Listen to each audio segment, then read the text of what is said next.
Picture the exact moment your way home disappears.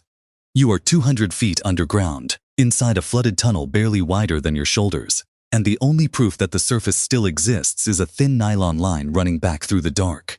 You reach for it the way you have 1,000 times before, and it isn't there. Where the passage used to be, there is now a wall of collapsed rock, fine silt boiling up around it like smoke, and a sound you will hear in your sleep for the rest of your life. The deep, grinding groan of a cave deciding to close. Two divers felt that line go slack at the same instant. Only the cave knew whether either of them would ever feel daylight again. This isn't a story about bad luck. It's a story about how a place that has no malice, no plan, and no awareness of you at all can still kill you faster than almost anything on Earth. And about the razor-thin difference between the diver who panics and the diver who lives. Stay with me, because by the end you're going to understand something most people never think about. That the most dangerous places in the world aren't the ones that attack you. They're the ones that simply stop letting you leave. Let me set the scene properly, because cave diving is not the diving you've seen on vacation.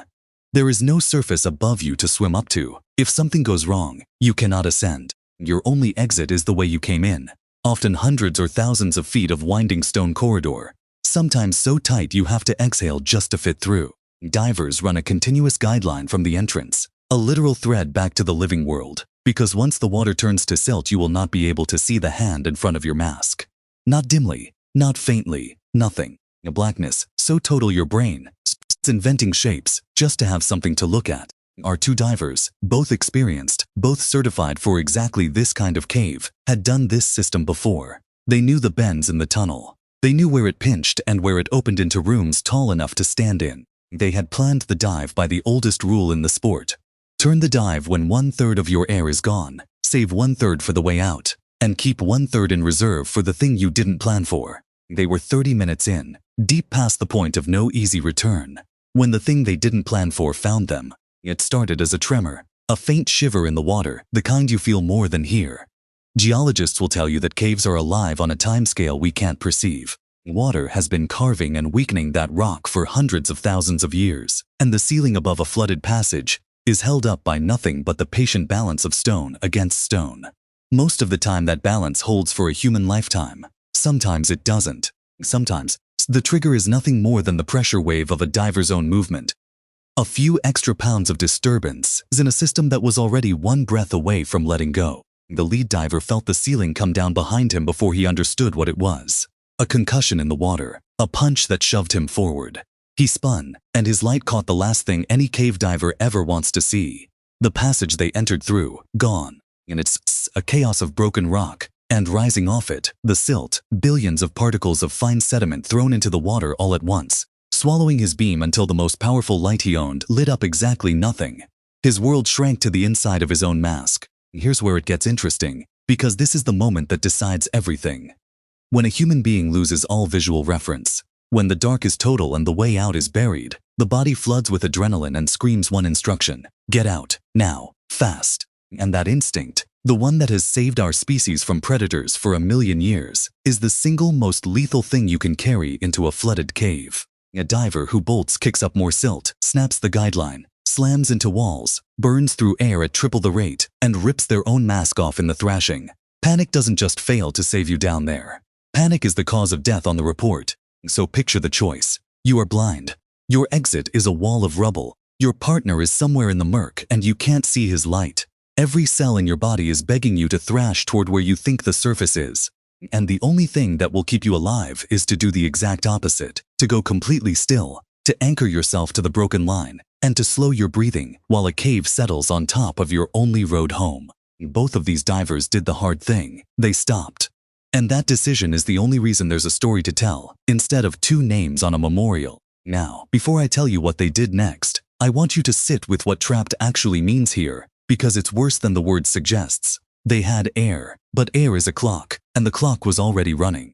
Two experienced divers, breathing hard from adrenaline, in cold water that pulls heat out of your body 25 times faster than air, with maybe 40 minutes of gas left between them and a collapse they had no idea the size of. Was it a single boulder they could move? Or had 30 feet of ceiling come down, sealing the passage with hundreds of tons of stone no human could ever shift? They couldn't see it. They could only feel it. and they had to make every decision in absolute darkness, by touch, while the most precious resource they owned ticked away one breath at a time. This is the part that separates surviving from dying, and it's almost boring how unglamorous it is. The lead diver found the broken end of the guideline by feel, and refused to let go of it. That line was now a clue. It pointed at where the exit used to be, which meant it pointed at the weakest point in the slips, the place most likely to have a gap. He pulled his partner in by touch, helmet to helmet, and they pressed their masks together so their lights could finally find each other through the silt at a range of about 6 inches. One small circle of orange in an ocean of black. That tiny shared light was, in that moment, the entire visible universe. And then they did the thing that takes more courage than any sprint for the surface. They began to dig, slowly, methodically, by hand in the dark, in cold that was already stealing the feeling from their fingers. Not clawing. Clawing throws silt and burns air. Moving one rock at a time, passing each stone back and down so it wouldn't reseal the gap, feeling ahead after every single one for a hint of open water beyond. There's a brutal math to it. Every rock you move costs you breaths. Move too fast and you suffocate before you break through. Move too slow and your air runs out anyway. Somewhere between those two failures is a pace that lives, and you have to find it blind, with your heart hammering, with your partner's air gauge dropping right alongside yours. There was a moment, and survivors of incidents like this describe it again and again, where the body wants to quit. Where the cold and the dark and the math all add up to a single seductive thought. Just rest. Just breathe slower. Just stop fighting. Hypothermia and rising carbon dioxide both whisper the same lie. That giving up will feel like relief. The diver who lives is the one who treats that voice as the enemy it is.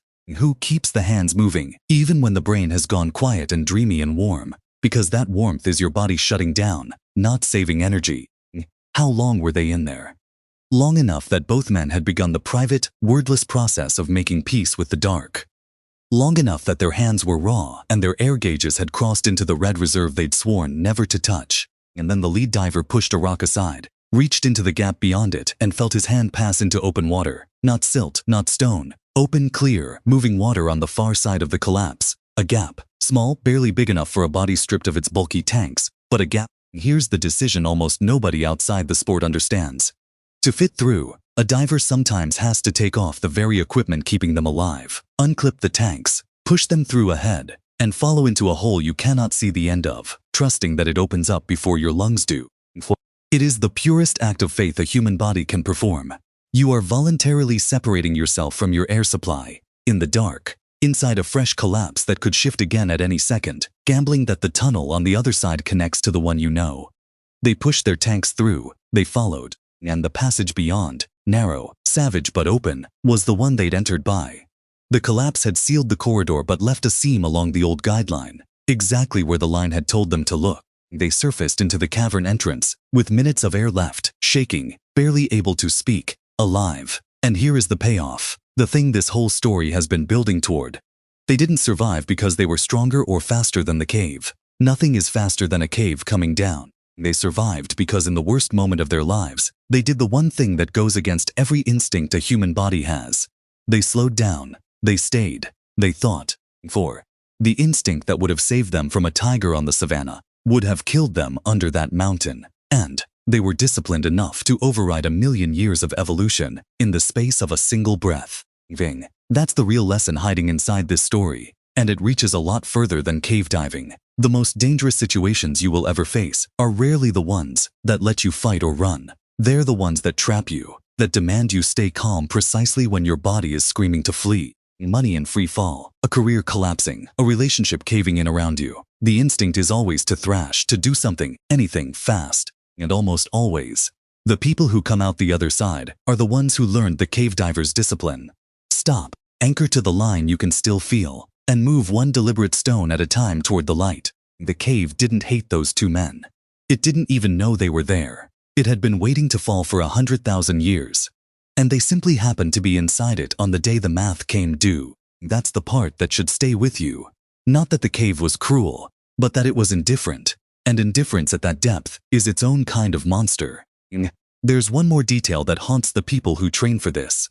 And it's worth understanding, because it explains how two ordinary humans pulled it off. Cave divers drill a thing called the lost line procedure until it lives in their hands instead of their heads. Blindfolded in a pool, over and over, they practice what to do when the silt takes their sight and the line disappears. Stop, get neutral, sweep a slow arc with one hand, never let go of whatever you've found. They do it hundreds of times, so that when the real dark comes, and the panic with it, the body already knows the moves before the mind has finished screaming. That is the entire secret. Courage down there isn't a feeling you summon in the moment. It's a habit you built in advance, in daylight, when nothing was wrong, so that a frightened animal at 200 feet can borrow it. Those two men didn't outthink the cave in real time. They had rehearsed staying calm so many times that calm was the only thing left when everything else was stripped away. The cave threw them into the worst seconds of their lives, and they answered with muscle memory. It's a strange, almost unfair truth about survival, that the moment you most need to be brave is the worst possible moment to start learning how. The brave ones already did the boring work, alone, long before the ceiling ever moved. If this story got your pulse up, I want to know in the comments. In that final squeeze, with your air in the red and a fresh collapse over your head, could you have taken your tanks off and pushed them into a hole you couldn't see the end of? Be honest. And if you made it this far, do me a favor and hit that like button, because it genuinely helps these stories reach more people. Subscribe and stick around, because the next one is about a diver who reached a fork deep inside a cave, looked at what was waiting down one passage, and made a choice that nobody who knew him could ever fully explain. He chose death over what lay ahead,